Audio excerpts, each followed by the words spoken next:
Yeah, so we're going to start with corners. We're going to get to safeties. There's a number one safety out there that is getting a lot of the love, although maybe not as much love over the past week because of a 40 time. So we'll get to your safeties second. We're going to start with corners right here, your top 5 cornerback rankings.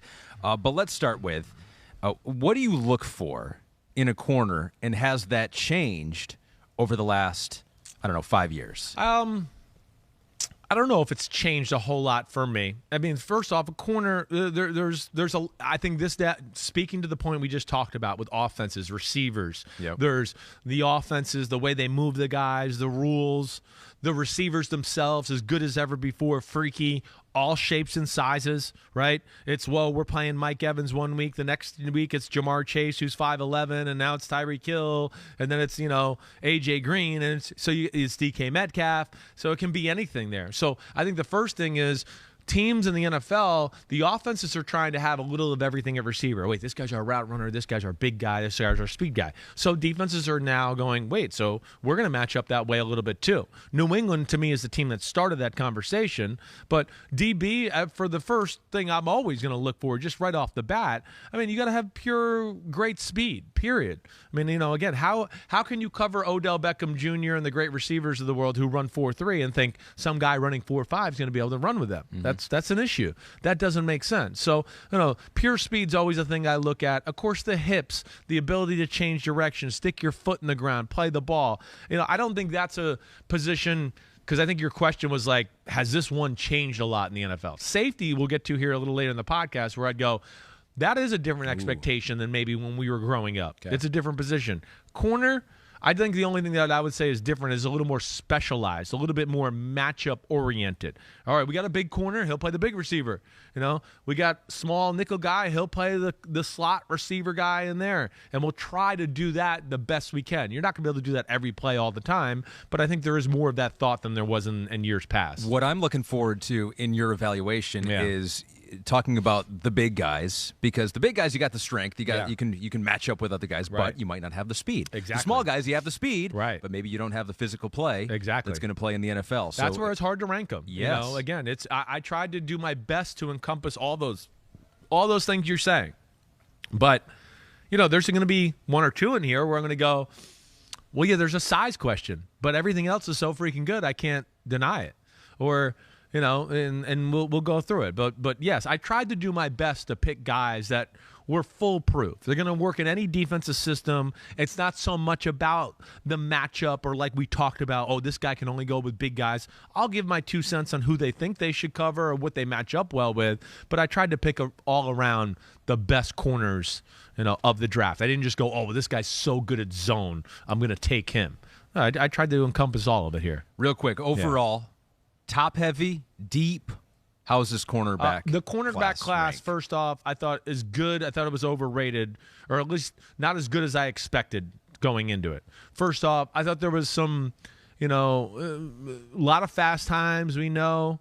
I didn't think there was a ton of guys that played to that fast time. I think the overall thing I would say this from the corners. There's a lot of guys that are NFL worthy. There was very few that I feel like had it all. Even here in my top 5, we're going to get into a few. We're going to go, this is awesome, this is awesome, this is awesome, but there's this area that I just don't love. There was very few clean prospects, I guess. Is that what I want to say there? Yeah. Sure. Yeah. How many did you look at, you think? I'm going to say, I think it was safeties, I was around 20. Oof. And then corners, I think I'm around the same range. Wow. Hold on, I can kind of give a better quick look right here. So this is what you do now. I do. You don't know how your family's doing. You have no idea. The hell with them. Yeah, I'm about 20 in there. Okay. I'm right around the 18 to 22 range. All right, 18 to 22. You whittled it down to 5. Yeah. And so your top 5 cornerback rankings will start with 5. Yeah, let's do that. And speaking of a guy who perhaps has some size issues, but you like him a whole lot here at number 5. I do. I mean, Marcus Jones from Houston. I first off, again, here's a guy that I go, got everything. All right, but there's a problem. He's 5'8". He's 174. There's a little bit of an issue there. That's a glaring thing. It's a size league. We talk about it all the time. All right. But what I'm also saying, with this day and age, the way we are in the NFL, the majority of defensive personnel sets are nickel defenses. The nickel guys on the field more times than not. Marcus Jones, to me, it's too elite covering in the slot position for me not to take it. Let alone, I think there's some value to him outside. He remind me of Jason Verrett. Right? Remember Jason Verrett, the first-round pick? He'd been injured, right? There's those issues. You could say Bryce Callahan, the one of the top nickelbacks who plays for the Denver Broncos. He's one of those type of guys, except I would go, he's more explosive than a Bryce Callahan, who a lot of people would look at as one of the top nickelbacks in all of football. He's got... first off, here we go. You talk about ability to accelerate, put the foot in the ground, break on the ball. It was as good as anybody in the draft. The quicks are off the charts. He's made to cover, the small jitterbug type of receiver who's going to be working the slot, right? Those guys. Cooper Kupp, that type of guy. Kupp's big. He's a big slot. That's what makes him special. But you know what I mean by that. The Edelmans of the world, the Isaiah McKenzies, the Cole Beasleys, those type of guys where it's all about, short area quickness, short area explosiveness. I'm going to run here really fast. I'm going to jam my foot in the ground and then run out really fast the other way. Houston's going to be Marcus Jones is going to be all over that stuff. So he's special that way, let alone Ahmed. Let me just throw this in there too. The ball skills were probably the best ball skills out of any DB in the draft. He's like a receiver playing DB. It's as good at ball skills as I've seen. It's up there with Trayvon Diggs as far as how he plays the ball. Now, 50-50s, things like that, they're not going to be his cup of tea because he's not real big. But, man, it's hard to find a play where you'd go, he's not in the guy's hip pocket. The guy might have caught it, but he's in his hip pocket, and he's all over him. Extremely twitchy, and I think what added a little value to me, too, because there were some guys here all in the running for number 5. His punt return stuff did put him over the edge. He's an electric kick returner, punt returner. All-American. All-American. I mean, he's going to be a game changer in the NFL with that in that department right off the bat. 9 return touchdowns in his college career, 3 punt return touchdowns, 6 kickoff return touchdowns. Pete notes he did play some wide receiver. I mean, maybe this is a two-way player. 5'8".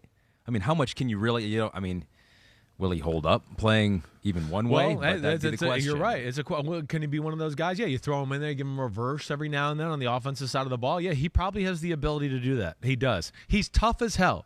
There's nothing on the film that you look at to go, he's 5'8", he's 174, he shies away from contact a little bit. That is not the case. Now, he's got a hurt shoulder right now as we speak, right? Yep. That's, in the process of being rehabilitated. That's going to be the big question. But, again, as far as what you see on film, there's nothing there for me to look at it and go, oh, my gosh, it's not top notch. Whether it was mirroring guys off the line of scrimmage, the ability to be physical at the line of scrimmage, and then, the speed to turn it on. You watch the film when they play SMU and Gray, the wide receiver there. Gray ran a 4.3 at the combine. I mean, he's with them the whole game. I would say his burst out of breaks and that is probably as good as anybody in the draft. So I think when you put all that together, the importance of the nickel position, the ability to return, to me, that's why he's a baller. And, his elite acceleration, to me, makes, a guy that I look at to go somewhere in the second round. I don't know if he'll be a first-round pick. I don't think that's going to happen. But I think he goes somewhere in the second. And for me, obviously, is a top 5 corner in this draft. Pete said in my ear that Verrett, a corner you mentioned who was shorter, right? 5'9", 5'10". Okay, so maybe right around there. Right. If Marcus Jones was 5'10", would he be number 1? Or how high would he jump if he was just a little bit taller? 5'11". Well, his covers, it'd be. I probably would have looked to and moved them up maybe another notch or two. It's a big question, the size thing. Yes. It is. Not only just the size of, back shoulders, jump balls, but the size of, like we'd already discussed, the injury. Mm-hmm. It's college football. I know everybody thinks, well, it's football. It's football. No, it's just not the same animal. The running back that's going to be running at him in the NFL when he's got to set the edge in the running game or all that, it is a different animal. So it's a real question. And then, I got Verrett. So here we're talking about Marcus Jones, 5'8", 174. Yeah. Here's Verrett, 5'9.5" at the combine, 189, right? So that's substantially bigger. There's no doubt about that. Now, what I would like to know with like the Marcus Jones situation, and this is where, I don't have these answers, is how big would he have been without the shoulder injury? Had he not been able to lift weights, maybe he would have been 8-10 pounds heavier. I don't know that either. Either way, the size is the issue, but the acceleration, the quicks, the feet, the ability to play the ball, they're off the charts good. You in like and him out a of lot. transition, it's as good as anybody in the draft. Marcus Jones, and you're not alone, too. I read a couple places where people are like, I love the tape. I love watching him play. Right. The question for a lot of people, obvious. He's going to be comfortable with that guy, yeah. That is Marcus Jones, your number 5 cornerback. Your number 4 does not have the height issue. No, your he number does not. 5 player. Your number 4 cornerback in the 2022 NFL Draft is Andrew Booth, Clemson. Okay. I loved Andrew Booth. I love him. Want him on my team any day of the week. First off, you said it. The size, yeah, that's real. It is. You talk about like passion for the game and everything there too. Man, off the charts good, right? So I love that aspect too. All right. And I think here's the first thing I would say. Size is really good. The acceleration, the straight head speed, Ahmed, when you turn that on, it absolutely blows you away, right? He's a prototype looking DB. Has the ability and the size and the power where you go, we can match him up against the bigger receivers in football. Not only the bigger receivers, but the true straightaway like burners in the sport too. That's where he's amazing. Can really tackle. Comes downhill and is a real force on the edge, whether it's wide receiver screens, runs, whatever. There's a passion and a toughness that he plays with. So all that is like phenomenal. We're talking about a guy really, Ahmed, that I love, and I'm a sucker for speed, and I looked at him and went, hey, I don't know, he didn't run the 40 at the combine, but to me, his straight speed looked as fast as anybody in this draft. Has a hamstring injury, so that's why he didn't work out at the combine. Thank you. So, yes, like faster than Sauce Gardner on film, certainly, who ran 4.41. Faster than, Trent McDuffies of the world, who ran 4.4 and change, I believe, at the combine too. But I think that was the first thing that jumped off to me. The big-time acceleration, the read and react skills are off the charts, like I talked about in those screens. Or if a ball was completed in front of him and the guy ran a 6-yard hitch route and he was playing off, his ability to accelerate, make that tackle, that's as good as anybody there is. The feet are really good, all right? The feet are good. They're not great. The hips are not great. This is where he loses a little bit. So, right, like the size, the strength, the straightaway speed, if you went from that, you'd go, ooh, this might be the top corner in the draft. But then when we started getting into, you hear me use the phrase transition, right? Mm-hmm. He's in a backpedal. A guy's attacking him. And now he's got to plant his foot in the ground because the guy stopped and he ran an out route. Loses his feet way too much and stuff like that. Where you just go, what the hell? How, come on. Too many plays every game to where you go, there's a slip, or, okay, he thinks the receiver's going to run the straight go route, and his back's to the sideline. Now the receiver runs the out route. He's got to stop and break out and turn the hips. That's where he loses a little bit. He's not the most fluid hips that way, and he can be a little out of control with his footwork at times to where that's the thing that I question the most. Okay. He's made for that bigger, fast line, straight line type of receiver. He's going to run with them. The guys that change direction really well, that would be the matchup or the guy that would scare you a little bit. So I think we have some video of him at his pro day. We talked about his hamstring injury during the combine, and unfortunately at his pro day, he didn't participate either. Core muscle surgery. So I don't know that we have that. It's just him standing around. So we really don't. That wasn't. So you like guys who are hurt in the first two. Apparently here. I do. But you hope that they get back to full strength. One of the concerns outside of the injury, and hoping that he can get back to full strength, and you would assume that he can, is the fact that Clemson played a lot of zone. Almost exclusively. Yeah. Now a lot of NFL teams play a lot of zone. But maybe the fact that you didn't see a whole lot of man or any on his tape, is that a concern for you? It is a little. You know me, I'm a man guy. Now, they play some zones where it ends up being man a lot anyways, you know what I mean? Like, you're playing quarters, and the guy's out there, like you only just go, well, coach just told me I got this back quarter. That guy stopped at 12 yards. I'm just going to keep going back because coach said to go back. So you get to see enough of that. But yes, it is a lot of zone. There's no question about that. But there's enough man, and like I said, enough snaps of, okay, this is, technically quarters, but it's kind of playing like man on the outside to where you get to see what you need, what you need to see. It was a little surprising with Clemson because I just gone in years past, they've been such a man football team where I was surprised to see that. But I don't know. Again, I didn't evaluate the rest of the crew there, what they were, and I can speak to Andrew Booth and what he is. Maybe that was part of it too a little bit. Just, hey, let's not make him run around the field and change directions and do all that. Maybe he's not as good at that. Either way, like I said, I thought his acceleration 0 to 60, I thought was as good as anybody in the draft at any position altogether. Strong and physical, got size, and can flat out run. He's got all the physical traits to be like special that way. But like there's definitely mechanical foot and hip stuff that needs to be worked on. All right. Mm-hmm. But like here at the end, I wrote, Clemson put him in a lot of tough spots. He was never outclassed by anybody he played. I never saw a game where I went, oh, he can't stay with this guy. Sure. It's just, it's not, So there you go. I obviously felt with my look at that there was plenty of man for me to feel comfortable that. Yeah. But he needs work in those areas as far as transition. The one thing I'll say at the end, the way he tackles and how physical, he is one of those guys you can look down the line and go, he could probably play safety too because of the way he tackles and throws his body around. So really impressive player, a little bit of a straight liner, has passion, twitch, burst, straight ahead speed, all of that. But when we're talking about backpedal or the receivers flip me around and things like that, that's where you want more. And you just go, I wish it was a little smoother. I wish he didn't slip so much or was out of control or, he's not quite the same athlete as he is when he goes, wait, and now I can go straight. Here I go. Zoom. First round talent? I do. I think I wrote, at the end of this, I wrote end of first, early second. Okay.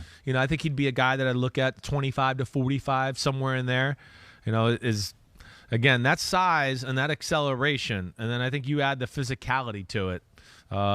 There's not a lot of guys out there that are built that way or have those skills to go along with it. Maybe we're getting a little bit of a type for you here, at least in this year's draft class, because your number 3 corner, also above the 6-foot mark. Your number 3 corner in this draft is Jalen Armour Davis, which I hope I'm saying that right. Could be Armour. Pete? Armour Davis? Armoire? Armoire? What's an armoire? Like a chair. Is that a chair? It is. It's like a dresser, where you can put like clothes in and stuff, right? I knew it was a piece of furniture. Right. Chair, dresser, they're very similar. Yes, right. Well, either way, this guy can cover you like an armor dropped on you, okay? Armoire, yeah. All right? Like he covers you like he's wearing armor. I don't know tape if any of is that works. Extremely clean. This we do know. You look good on tape. Okay. Like first off, baseline, just Alabama right guy. Alabama guy, right. Really only a 1-year starter, okay? But 6'1", 197, ran 4.39, and nobody ever really gets open. You tell me what that translates to. I mean, I think if you just go baseline statement like that, I want to go, well, why isn't this guy getting a little more talk or credit in the draft, expert conversation a little bit? Just that's the 1-year starter. Understand. Maybe just the 1 year. Like where's he been? Well, that's cool. I get it, but he's been in Alabama where there's unbelievable players in front of you sometimes, and you don't get to play that much. I mean, that's where he's been. It's hard to crack the lineup there. But length, incredible. Looks like Trayvon Diggs in his uniform. To me, one of the things I wrote down at the very end of this is that it reminds me of Diggs, lesser ball skills, but a better pure cover guy. Like, he's a better pure cover corner than Trayvon Diggs was coming out. I think that's the biggest thing, too. And then you talk about the length. Him, Sauce Gardner, to me, are the longest of the whole draft as far as that. His ability to get his hands on you at the line of scrimmage and kind of just push you to the sideline and eliminate you from the play is really good.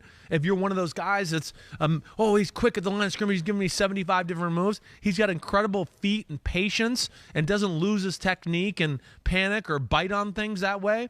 And then, of course, has the speed and everything there. But I think the most impressive thing, Ahmed, is like at 6'1", 197, the things we talked about with Booth that he wasn't good at. Flipping the hips, putting his foot in the ground, no wasted steps, right? This kid it's textbook.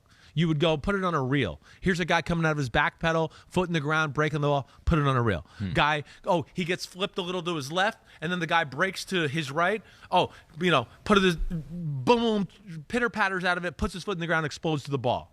Hips are really good.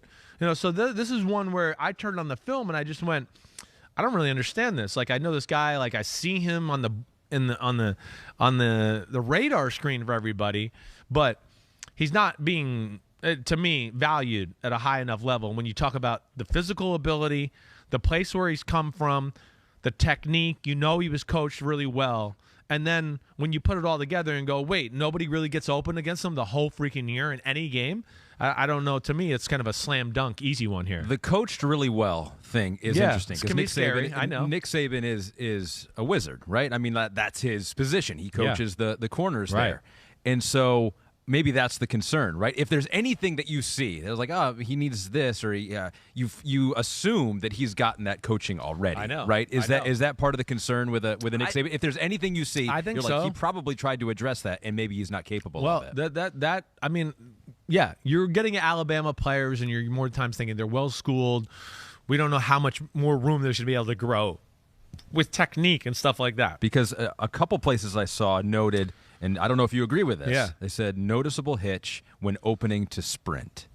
So I don't know if did you... I didn't look at it to be glaring to me. You didn't. I didn't say, like, when he did it and opened and sprinted, I didn't say, oh, wow, like I may have said with Booth and, like, the Jones from Houston.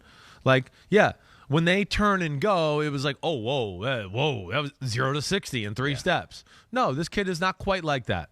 He's not. But I didn't sit there and go, oh, he has a problem running with fast receivers in college football. No, I still saw plenty of plays, too, where guys beat him downfield by a step or two and the ball's in the air and he closes and knocks it down.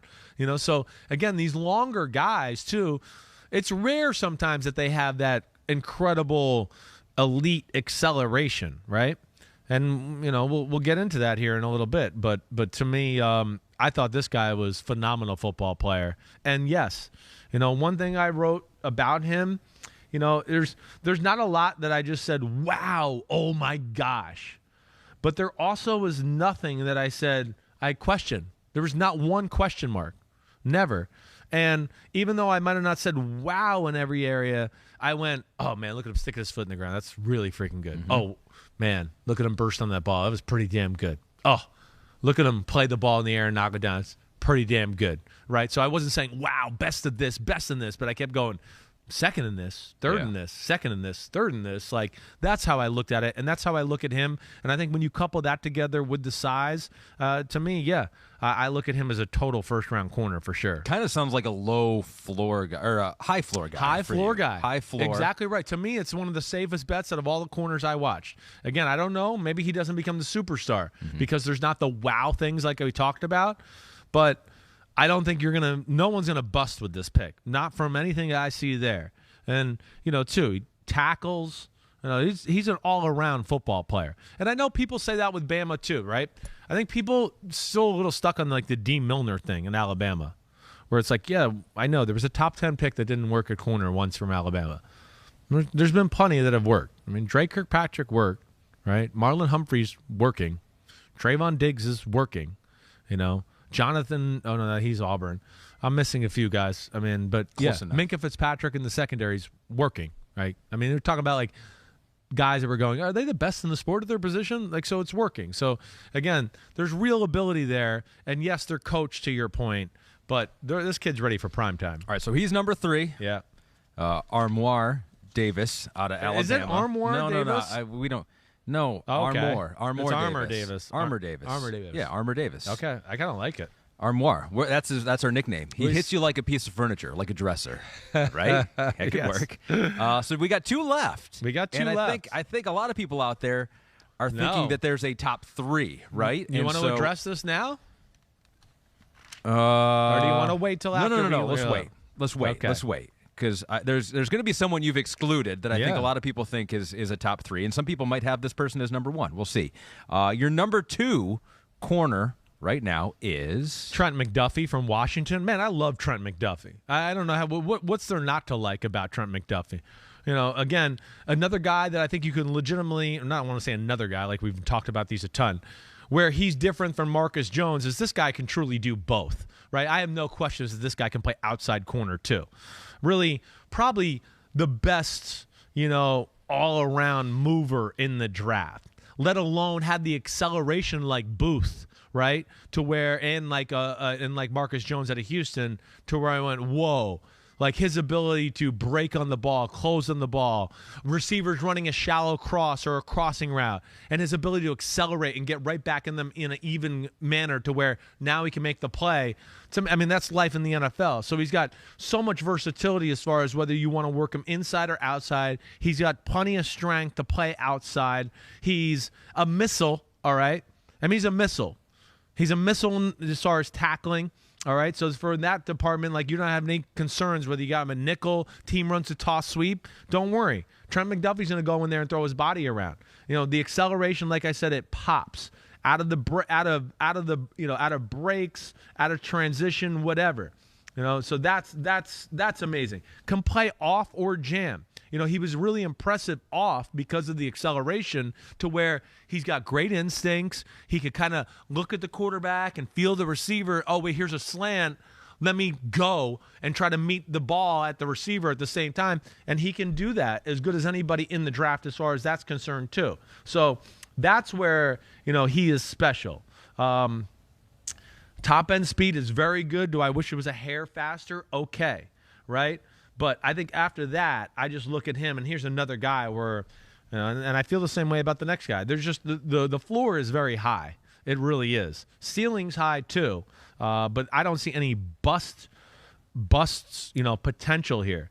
He can press. He's not great at jamming. That's not what he is. He kind of just wants to stay with you and stay in your hip pocket. He's not looking to I'm going to overpower you. He knows who he is. I think that's what's really good. He has great feet.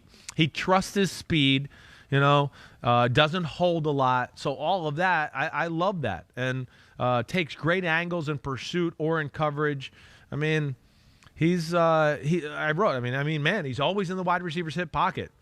He can do it off. And I wrote one of the things he reminds me of in a lot of ways. I thought he was like a little bit of a cleaner version of Christian Fulton, who came out of LSU a few years ago. Okay. He was drafted by the Tennessee Titans late in the first round, right? To me, it was a very similar guy to that, except where I would go, he's probably a little more technically sound and might have a little bit better ability to accelerate than Christian Fulton did. He did not allow more than 39 yards in a game in 2021, only 2 deep receptions allowed in his career.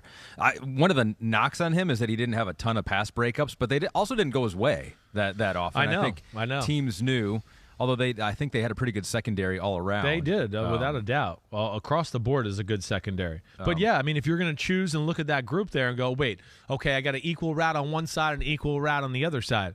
Oh, sorry, Kyler Gordon, I know, is viewed as a guy that's up there in the draft rankings as well. I'm going to choose him over McDuffie. Definitely. McDuffie's in a different world athletically than Kyler Gordon. So that's where, he might have not got a lot of opportunities to make plays and all that, but that's because he's good. And teams recognize that on film and just said, let's not mess with it. And I think that's really what it is. But, there's he's not made to guard big receivers like we talked about, but this is a guy that, like the Cooper Kupps of the world, he's made for that. He really is. The medium to smaller receiver, that's where he's going to be awesome. Yeah, Mike Evans down the field is going to be an issue for him. There's no doubt about it. 5'11" for McDuffie, but 193. That's solid. Yes. And, he's young, too. Another I didn't know measurable. That. Yeah, he just turned 21 in February. What do you think about the age thing? If a guy's 21 as opposed to 23, 24. I probably actually feel better about that. I would think so too. Right? Again, it's okay, maybe he's not as mature yet as a man and as a person, but I would go, but he's also not as mature as a physical specimen yet. He's only going to get faster and stronger at 21. I was still growing at 21. Still growing now at 41. My belly's growing, not my height anymore. That's for sure. I meant more emotionally. But there's this kid is physically ready. He is physically ready. Like we talked, there's no weaknesses there. And the hips are phenomenal. The feet are phenomenal. And the technique's phenomenal to go along with it, let alone I think you're getting a guy who can be a top-notch starting outside corner. And really what I look at as a guy to go, he can be Rondé Barber-ish special nickel cover corner in the NFL for a long, long time. And Washington has done pretty well with producing some defensive backs from Byron secondary. Murphy, Chris Buda Peterson Baker. recruiting a lot of them. If you're watching on Peacock or on YouTube, you see them all right there. And we actually got a question on that. Eli Miller from the homies said, rank these Washington corners coming out of the draft. Elijah Molden, Sidney Jones, Byron Murphy, Kyler Gordon, and Trent McDuffie. You can include any of those others that you see on there, too. Taylor Rapp, perhaps. Well, Marcus Peters is the one that I'm looking at the bottom. Marcus that was one of the first ones I remember going, damn, who the hell is this guy? 2015, round 1 of the Chiefs. So, yeah. How would you rank Trent McDuffie against these guys? Ooh, that's a good one. All right, so, man, Marcus Peters is gonna be my number 1. All right, I'll make Buda Baker 2, but he was a safety. Okay, so I'm throwing him in there. But I don't know. I'm a little influenced by Buda Baker. He's of course one of the best safeties in football. Mm-hmm. But even coming out in college, it was real and it was fun to watch because, like in the NFL, he throws his body around and can care less about himself that way. So I would probably go Peters 1, Buda Baker 2. And then I think McDuffie 3. That's where I'd probably put him. Byron Murphy 4. Elijah Molden would be 5 for me. Okay. So there you go. It's a good question, though. I like that. I always like playing that game right there. So number 2, Trent McDuffie. That leads to your number 1. Number 2. I just wish he was a hair faster. If Trent McDuffie just had like a 4.38 next to his name, right? I'd go, oh, my gosh, he's definitely going in the top 15 or 20. He really would. Now, I don't know, somewhere between 18 and 32, 20 and 32 is what I wrote down. Really? You think your number 2 corner is going to last that long? Yeah, man. Yeah, I do. I think this could be a year where the corners go a little lower down in the round maybe than you don't see guys in the top 10, maybe 1. Where's your number 1 guy going to go? He's got a chance to be in the top 10. Sauce Gardner from Cincinnati. Yes, he's got a chance to be number 1, hands down. First, there's just not many people on earth like Sauce Gardner. I mean, I'm not even a fan of the big, tall corner. Like, you know me, that's not my kind of cup of tea. But when you turn on and go, wait, the big, tall corner who's skinny, who has feet like a guy that's 5'8", 178, okay, wait, I'm interested here all of a sudden. Oh, whoa. And then you start to go, whoa, okay, yeah, the big, tall corner who usually they don't have great, acceleration or speed, and it's so build up that you're like, well, yeah, by 70 yards he can really run, but we need him to really run by like 10 and 20 yards. That's what the guy. Oh, wait, this guy does that? Okay, wait, all right. So wait, we got size, we got unbelievable jam at the line of scrimmage, we got sick, quick feet. I mean, quick as hell. And then you go, oh, wait, and then the speed matches it. Again, I don't give a shit what my cup of tea is. He's my cup of tea if you're that. That sign me up. All right? So that's where I think I was impressed with him so much. I was not expecting to see somebody quite that twitchy and explosive in short areas that's that tall. I wish there was a hair better straightaway acceleration, right? But that's like the only negative thing I can really look at. Tackling, listen, that's another negative thing. He's not a great tackler. He won't put on earth to tackle. But he's going to tackle when he has to. He's not like afraid to. The Alabama game was a big game. He made plenty of tackles in that game. So, but it's a freaky, unique looking corner, Ahmed, that kind of just is, kind of pops when you turn him on. Pro Football Focus said he was built in a lab to play press coverage. Tons of experience with it.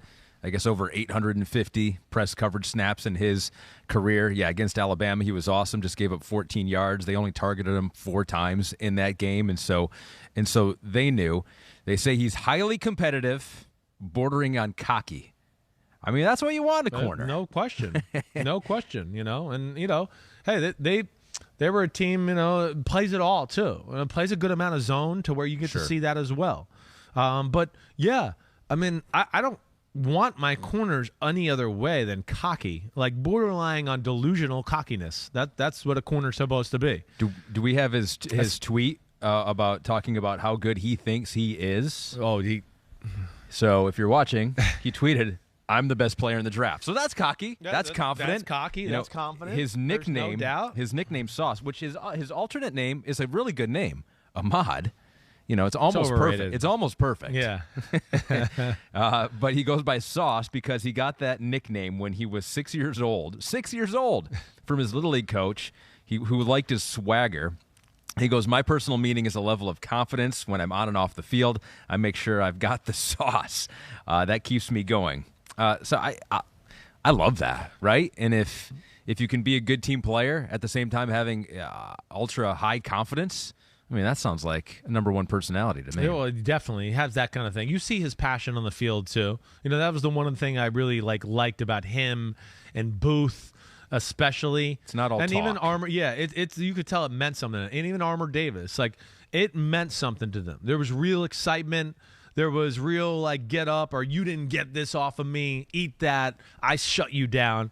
I love that. You got to have that there. So, yeah, I think when you look at all of that stuff all together, it just, to me, it's kind of a no-brainer here in this year. Do I wish his top-end speed? Do I think he plays the 4.41? It's close. Like I said, I wasn't going, oh, my gosh, his top-end speed is so special. But it's punny fast. And then, like we said, it's the other areas that maybe make up for that speed that I wish we just had a little bit. But, everything else, I mean, it's really incredible. He holds a hair a little much, for my opinion. He's going to be incredible in zone coverage as well. That's going to be the other thing, too. He's got good feel for the game. You can tell that. He's got a receiver. They're playing cover 2. He's the cover 2 corner. He's got a midpoint, a receiver who runs a 20-yard out route and a 5-yard underneath route. He plays it just the right way, let alone with his length, and then his quick twitchiness and ability to just oh, wait, I got to hop over here and do this and get a hand in the way. That to me it's high level elite stuff there. So really, you're really looking at the guy again that he's going to be able to match up with all the big freaky receivers in football. The Mike Evans agains, the AJ Greens, the DeAndre Hopkins. He's made to stop those guys. This is where he is put on earth.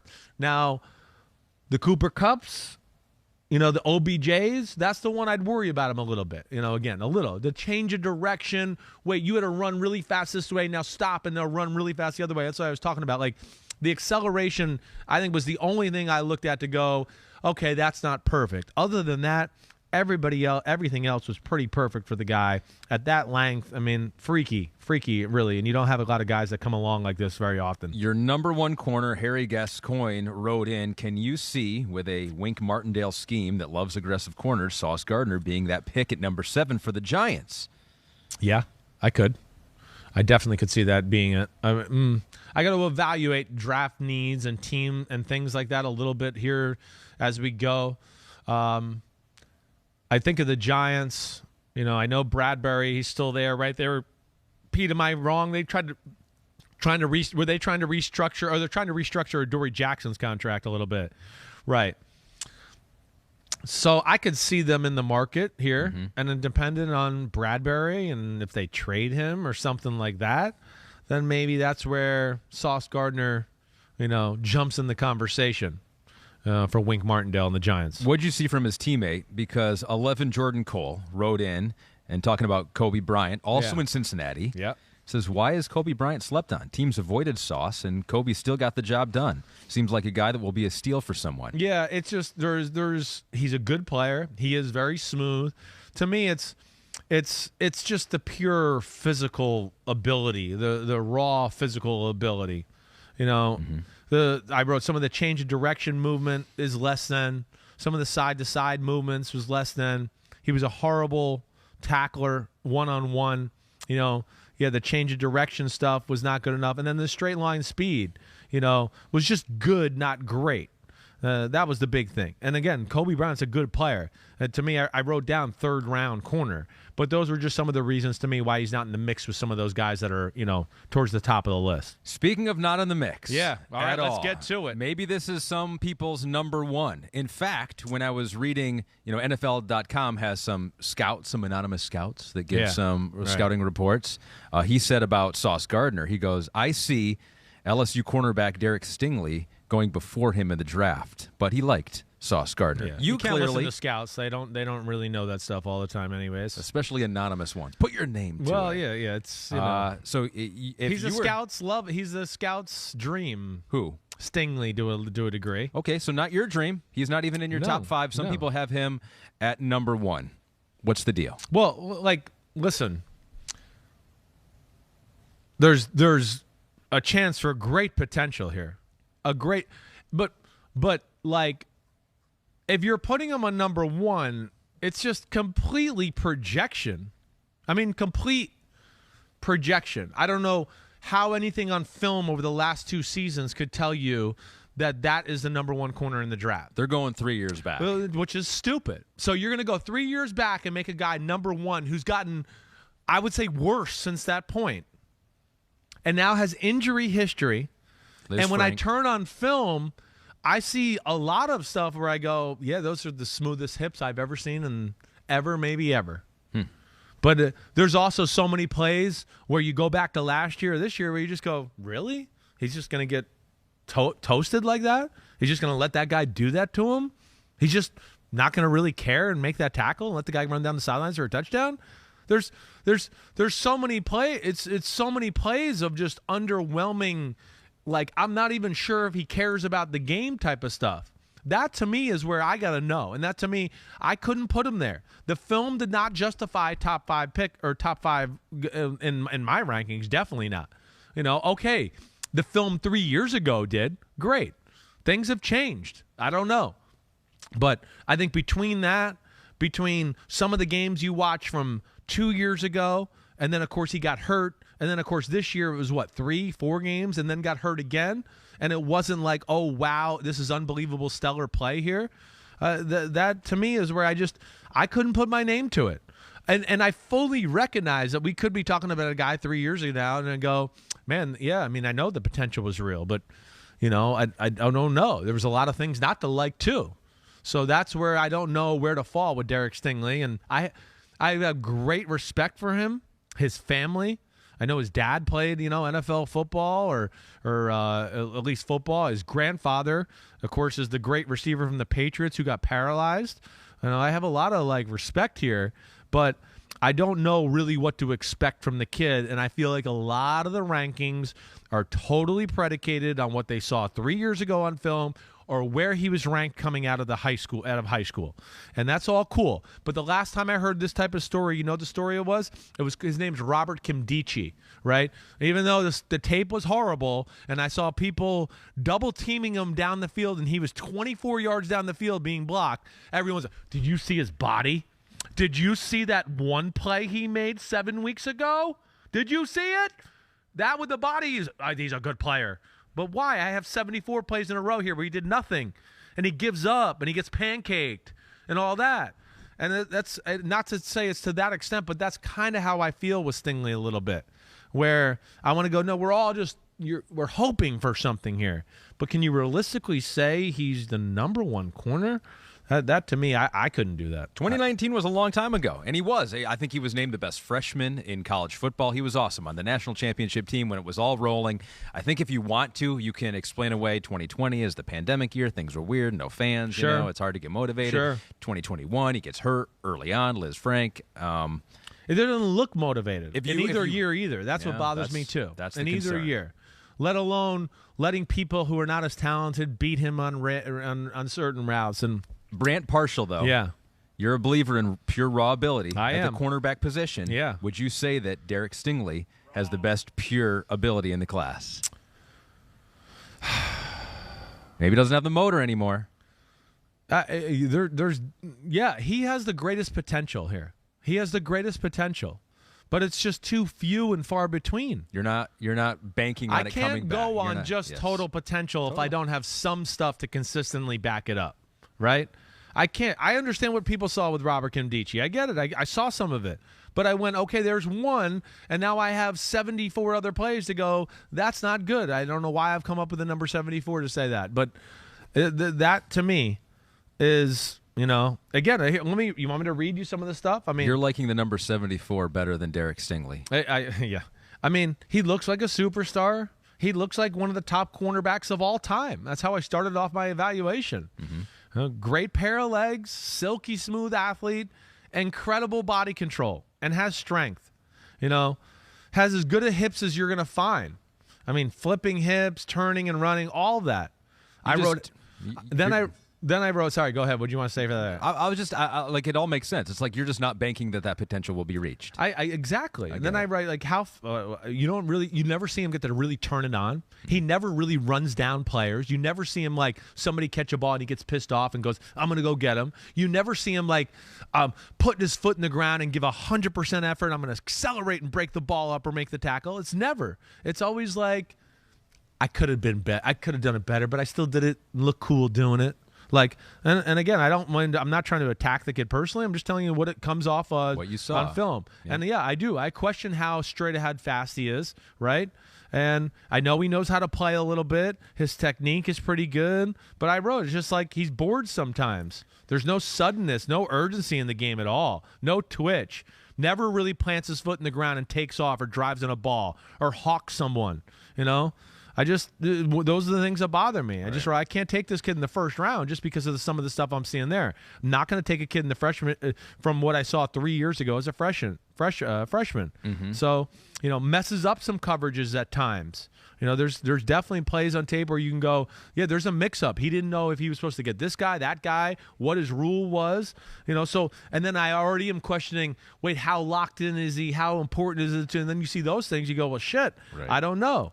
And it never really gets that explosive or twitchy. It's really hard to find a bunch of snaps in a row to go, oh man, this game right here, he's all over it. He's putting it together. Yeah. And the same with the top end speed. I never really know I always go, I don't know if I saw a clip where he's ever running full speed after the freshman year. Okay, this is like the episode. This is part of the show where they go, doctor, he's dead. Doctor, sorry, the patient's dead. I know, but that's just what scares me. And then, again, this is one where I hope I'm wrong because the guy, he looks like he could be Darrell Revis in a lot of ways. And all it takes is for an evaluator to be like, he's going to get back there. He's going to be the best corner in this draft. And so our friends over at PointsBet, I would be shocked if he goes in the top 25. That would be to tell you right there. Right, shocked. So you think these odds are off? 2 injuries in a row with average tape. We'll see the odds. Let's go. Okay, PointsBet has the first corner drafted odds. Yeah. The favorite is your guy. Yeah. Ahmad Gardner, Sauce, at minus 325, but right below him, Derek Stingley. Yeah. Jr. Yeah. Plus 225. Right. Which indicates to me that they're pretty confident he's in the first round. Second choice to be, because you think there are going to be how many corners in the first round? All said and done. Maybe you wouldn't do it, but how many corners are going to go in the first round? Let's say 4. 4. So they think he's a first round. Now, listen, the guy Roger McCreary down at the bottom there from Auburn. Yeah. I can understand some. I wrote late first, early second with him. He wasn't my favorite as far as some of the others, but really good. I mean, really good. So he could go. Elam from Florida. Mm-hmm. I thought he was a little stiff and I didn't love him. But I could see teams liking them and going that way. So, yeah, I think we're going to get 4. I would. There was a lot that I got that I liked about the McCreary kid. He would have probably been the next guy, up on the list for me. Roger McCreary from Auburn. He was. The only thing I thought missed from his game was top-end cornerback speed. That was the only thing. Everything else I thought was absolutely phenomenal. And he was the one that, I was really kind of in a spot of going, wait, do I want to take him or the kid from Houston? I don't know. I was so in love with the kid from Houston. And then, of course, his kick returns. I just went, you know what? I'm going to go with the kid in Houston, even though I like Roger McCreary from Auburn a whole lot. All right, so our friends over at PointsBet give you the odds. Chris does not necessarily agree. But the odds are predicated on public, right? Yeah. On perception. Again, I know. So, then that's the big thing right now. You can't turn anything on right now to tell you Stingley's not, just a top-notch guy in the draft. I will be very interested to see his pro day. I believe he's working out Wednesday this week. It's either Tuesday or Wednesday this week. Today. It might be. Is it today? Yeah, I think it might be later today. So that's one where I'm definitely want to tune in to see that and want to see if he runs 40 and does some of these other times too. So Chris says don't bet on Stingley. And Chris also says about PointsBet, That it's really good, and you should download the app, okay? That's the first thing you should do. I say that every time, all right? And if you're in an eligible state, PointsBet has an exclusive sign-up offer for Unbuttoned listeners that you can't miss. Download the PointsBet app. Use code NBC2K. NBC2K to sign up and get 2 risk-free bets up to $2,000. So if you bet $100 and lose, Ahmed, you will get free bets worth $100. That's a freaking good deal. Seems like a win-win for me.